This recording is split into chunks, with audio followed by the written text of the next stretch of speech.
আসসালামু আলাইকুম। C programming এর বাংলা ভিডিও টিউটোরিয়ালে আপনাদের সাথে আছে আমি ফাল্গুনি।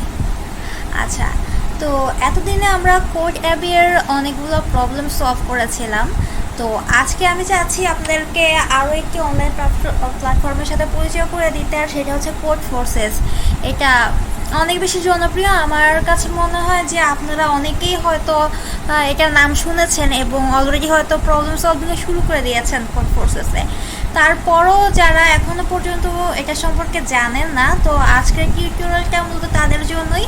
তো আজকের টিউটোরিয়ালে আমি দেখাবো যে কীভাবে কোড ফোর্সেসে প্রবলেম সলভ করতে হয় এবং প্রবলেম সাবমিট করতে হয়। তো চলুন শুরু করা যাক। আচ্ছা, তো প্রথমেই আমি কোড ফোর্সেসে যাচ্ছি। কোড ফোর্সেস,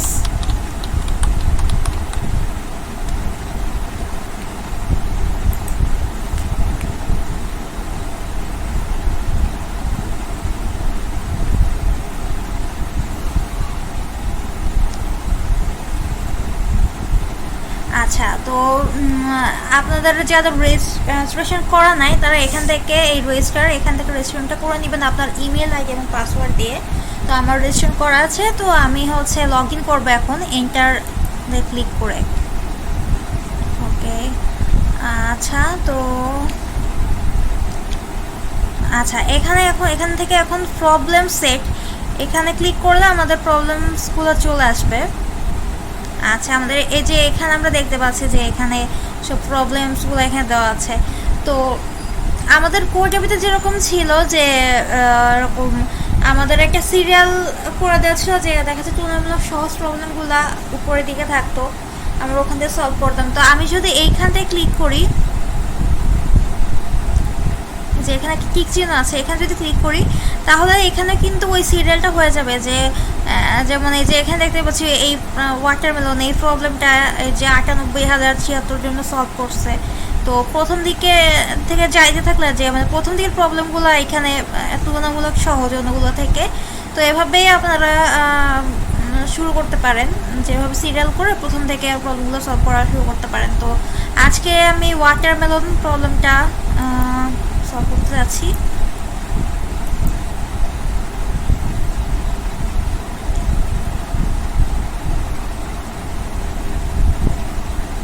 আচ্ছা, তো এই প্রবলেমটাতে মধ্যে এটা বলা হয়েছে যে দুই বন্ধু তারা বাজার থেকে একটা তরমুজ কিনে আনছে। তো এরপর তারা বাসায় আসার পর যে প্রবলেমটায় পড়ছে সেটা হচ্ছে যে তারা দুজনেই ইভেন বা জোড় সংখ্যা অনেক বেশি পছন্দ করে। তো তারা চাচ্ছে যে তরমুজটাকে এভাবে ভাগ করতে, এভাবে দুই ভাগে ভাগ করতে, যাতে প্রত্যেকের ভাগে যেই অংশটুকু পড়বে সেটার ওজন যাতে অবশ্যই জোড় সংখ্যা হয় বা ইভেন নাম্বার হয়। যেমন এই যে এখানে আছে যে যদি তরমুজটার ওজন 8 কেজি হয় ধরলাম, তো তরমুজটাকে এভাবে ভাগ করা যায় যে আমরা দুইজনকে 4 কেজি করে দিলাম। তো সেক্ষেত্রে কিন্তু দুজনের ভাগেই যে জোড় সংখ্যক মানে যে অংশটুকু পড়ছে তার ওজন কিন্তু জোড় সংখ্যক থাকছে। আবার কিন্তু আমরা এভাবে ভাগ করতে পারি যে একজনকে 6 কেজি দিলাম আর একজনকে 2 কেজি দিলাম, সেক্ষেত্রেও কিন্তু আমাদের কন্ডিশনটা ঠিক থাকছে। কিন্তু যদি হয় যে দেখা যাচ্ছে তরমুজটার ওজন 5 কেজি, তো সেক্ষেত্রে কিন্তু এভাবে দুই ভাগে ভাগ করা সম্ভব না, যে দুজনের ভাগে জোড় সংখ্যক পড়বে, মানে যে অংশটুকু পড়বে সেটা জোড় সংখ্যা হবে সেটার ওজন। তো এখানে একটা জিনিস আছে যে দুজনকে যে সমান ভাগে ভাগ করে দিতে হবে এরকম কোনো বাধ্যকতা এখানে নাই। তো আমাদের কাজটা যে বের করতে হবে যে আমাদেরকে যে এখানে লেখা আছে যে input the first input line contents integer number, যেটা অবশ্যই 1 থেকে 100-র মধ্যে হবে। যে আমাদের তরমুজের যে ওজনটা দেওয়া থাকবে সেটা 1 থেকে 100-র মধ্যে হবে। আর আমাদেরকে বের করতে হবে যে এই তাদের কন্ডিশন অনুযায়ী, তাদের ক্রাইটেরিয়া অনুযায়ী যে আমাদের যে তরমুজটাকে দুই ভাগে ভাগ করা যাবে কিনা, যে আমি ভাগ করলে যে প্রত্যেকের ভাগে যে অংশটুকু পড়বে সেটার ওজন যাতে অবশ্যই জোড় সংখ্যা হয়। তো যদি আমাদের ক্রাইটেরিয়া ফুলফিল করা সম্ভব হয় তাহলে ইয়েস প্রিন্ট করতে হবে অথবা নো। খুবই সহজ একটা প্রবলেম। তো প্রবলেমটা তো এখন কথা হচ্ছে যে আমরা কিভাবে এটা সলভ করব। তো আমাদের এখানে যে আমাদের ওজনটা, যে তরমুজের যে ওজনটা, এটা যদি জোড় সংখ্যা হয় তাহলেই কিন্তু আমরা আমাদের ওদের ক্রাইটেরিয়া অনুযায়ী দুই ভাগে ভাগ করা সম্ভব। হ্যাঁ, তার মানে আমাদের জাস্ট আমাদের প্রোগ্রাম বার করতে হবে যে আমাদের তরমুজের যে ওজনটা দেওয়া আছে সেটা যাতে অবশ্যই হচ্ছে মানে এটা জোড় সংখ্যা কিনা সেটা বের করলেই কিন্তু আমাদের সমস্যাটার সমাধান হয়ে যাচ্ছে। তো চলুন খুব তাড়াতাড়ি প্রোগ্রামটা করে ফেলবো। এখন নতুন একটা প্রজেক্ট খুলে নিচ্ছি।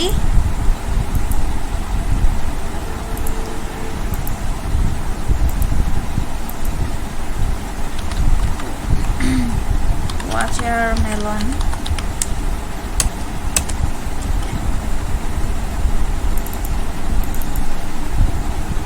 আচ্ছা, তো প্রথমেই ইনপুট নিব আমাদের তরমুজের ওয়েটটা 1 থেকে 100 মধ্যে। সুতরাং নর্মাল ইন্টিজার দিয়ে আমরা কাজটা করতে পারি।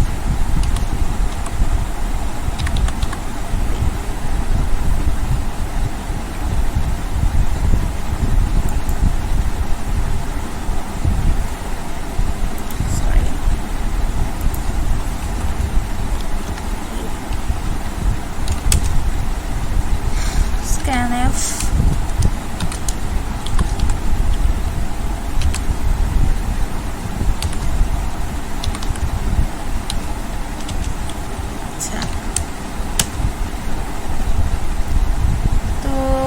এখন বের করব যে if 3% true is equal to 0, যদি আমাদের ইয়াটা মানে ওয়েট যেটা তরমুজে সেটা যদি 2 দ্বারা বিভাজ্য হয় তাহলে তো সেটা জোড় সংখ্যা, তাই না? তো তাহলে আমরা প্রিন্ট করব ইয়েস ইয়েস, আদারওয়াইজ আমরা প্রিন্ট করব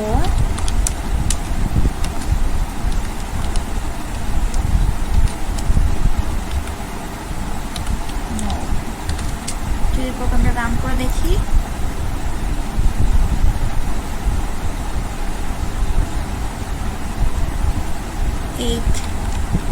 ইয়েস। তো আচ্ছা, এখানে আমাদের প্রোগ্রামটা কিন্তু এখনো সম্পূর্ণ হয় নাই, যদিও মানে আপাতদৃষ্টিতে আমাদের কাছে মনে হচ্ছে, কিন্তু আমি এটা সাবমিট করলে কিন্তু আমাকে একটা ইরর দেখাবে। সেটা দেখানোর জন্যই আমি এই প্রবলেমটা এভাবেই হচ্ছে আমি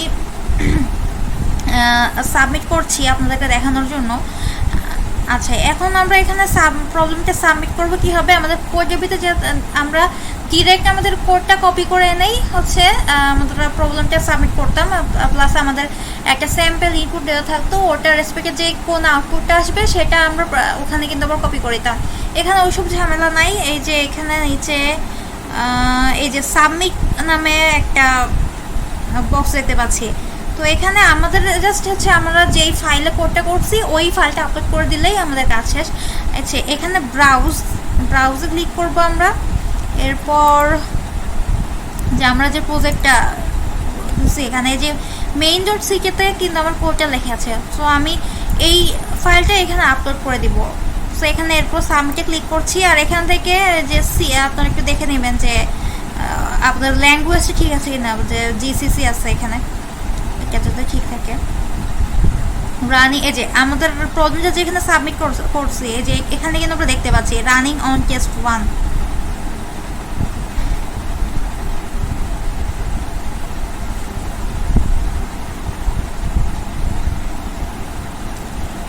যদি খুব বেশি প্রোগ্রেস দেখা না যায় এখানে, তাহলে কিন্তু একবার রিফ্রেশ দিয়ে দেখতে পারেন।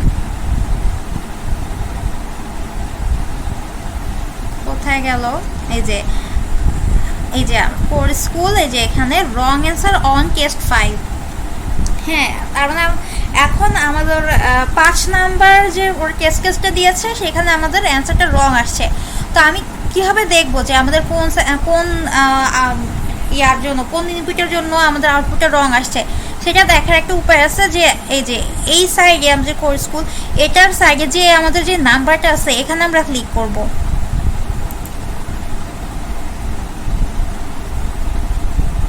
আচ্ছা, এখানে ক্লিক করার পর আমরা দেখতে পাচ্ছি যে আমরা যে কোডটা সাবমিট করেছি এখানে, সেটা এখানে দেখা যাচ্ছে। এরপর এই যে এখানে ওরা যে টেস্ট কেসগুলো দিয়েছে সেই টেস্ট কেসগুলো কিন্তু এখানে দেখা যাচ্ছে যে আমাদের এইটার জন্য ইয়েস, আমাদের আউটপুট এই যে এটা হচ্ছে আমাদের আউটপুট, আমাদের প্রোগ্রামের জন্য যে আউটপুট আছে ইয়েস। আর মানে আসলে সঠিক অ্যান্সার কোনটা সেটা হচ্ছে যে answer yes. So okay, answer is yes, এটা ঠিক আছে। এরপর 5 ইনপুটের জন্য আমাদের অ্যান্সারও নো আসছে, ওদেরও নো আসছে, এটাও ঠিক আছে। আচ্ছা, এখন সমস্যা কোনটা? সমস্যা ওরা বলছে যে আমাদের 5 নম্বর রং অ্যান্সার আসছে। এখন এই যে এখানে দেখো, লক্ষ্য করুন যে ইনপুট 2 এর জন্য আমাদের আউটপুট আসছে ইয়েস, কিন্তু ওদের অ্যান্সার আসছে no. Wrong answer, expected no, found yes. সুতরাং বুঝতে পারছেন যে আমাদের এটা দেখানোর জন্য আমি মেনলি এটাই দেখাতে চাচ্ছিলাম যে আমাদের তরমুজটার ওজন যদি 2 কেজি হয়, সেক্ষেত্রে আমরা যদি এটা 2 ভাগে ভাগ করি, এটা কিন্তু আসলে জোড় সংখ্যা সব কিছু ঠিক আছে, কিন্তু এটাকে 2 ভাগে ভাগ করলে কিন্তু প্রত্যেকের ভাগে 1 কেজি করে পড়ছে। সুতরাং আমাদের ক্রাইটেরিয়া কিন্তু এখানে ফুলফিল হচ্ছে না, যে দুজনের ভাগে কিন্তু বিজোড় সংখ্যা পড়ছে। সো আমাদের এখানে এক্সট্রা আরেকটা কন্ডিশন দিতে হবে, যে আমরা সবার আগে চেক করব, এটা একটা স্পেশাল কেস, যে আমাদের সবার আগে চেক করব যে আমাদের ইয়াটা আমাদের যে ওয়েটটা এটা 2 কিনা। যদি ইয়া হয়, যদি 2 হয়, তাহলে আমরা ডিরেক্টলি ইয়া করে দিব, নো প্রিন্ট করব, এবং সাথে সাথে আমরা রিটার্ন 0 দিয়ে দিব, যাতে প্রোগ্রামটা এখানে বন্ধ হয়ে যায়। কারণ আমরা যদি এখানে প্রোগ্রামটা বন্ধ না করে দিই, সে কিন্তু পরবর্তীতে আবার এই কন্ডিশনগুলো চেক করবে। তখন যখন দেখবে যে না, এটা তো হচ্ছে জোড় সংখ্যা, সে কিন্তু আবার সেটাকে ইয়েস প্রিন্ট হবে, আবার রং অ্যান্সার আসবে। সে কারণে আমরা এখানেই হচ্ছে আমাদের প্রোগ্রামটা বন্ধ করে দিয়েছি। আচ্ছা, আমি রান করে দেখি যে 2 এর জন্য ঠিক আসে কিনা। 2 দিলাম, নো, ওকে। আচ্ছা, এখন আবার এটা আমরা রিসাবমিট করব। আবার যাচ্ছি এখানে আবার আমাদের ফাইলটা সিলেক্ট করব, main.c, সাবমিট।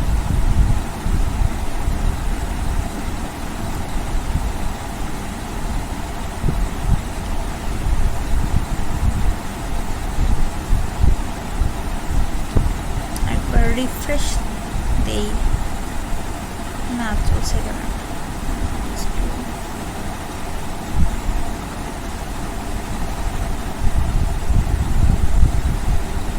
এক্সেপ্টেড। আচ্ছা, আমাদের এক্সেপ্টে চলে আসছে। এরপরে যদি দেখতে চাই আমাদের ইয়াগুলা কি কি ইনপুট ওরা দিয়েছিল, যে আমাদের এখানে ওরা 20টা ইনপুট দিয়েছে, 20টার জন্য আমাদের সঠিক অ্যান্সার আসছে, যে কারণে এক্সেপ্টেড হয়েছে আমাদের অ্যান্সারটা। আচ্ছা, তো আজকে আমরা দেখলাম যে কিভাবে কোডফোর্সেসে প্রবলেম সলভ করে সাবমিট করা যায়। আমরা এখানে একটা মজার জিনিস, যে আমরা ওরা কী কী ইনপুট দিয়েছে সেগুলো আমরা দেখতে পাচ্ছি। সো আমাদের কোনো একটা জায়গায় রং আসলে আমরা ওটাও দেখতে পাচ্ছি, যে আমাদের কোন ইনপুটটার জন্য আমাদের অ্যান্সারটা রং আসছে। হ্যাঁ, তো আজকের টিউটোরিয়াল এই পর্যন্তই। দেখা হবে পরবর্তী টিউটোরিয়ালে। সে পর্যন্ত ভালো থাকুন, সুস্থ থাকুন, আর অবশ্যই আমার চ্যানেলটি সাবস্ক্রাইব করতে ভুলবেন না। আল্লাহ হাফেজ।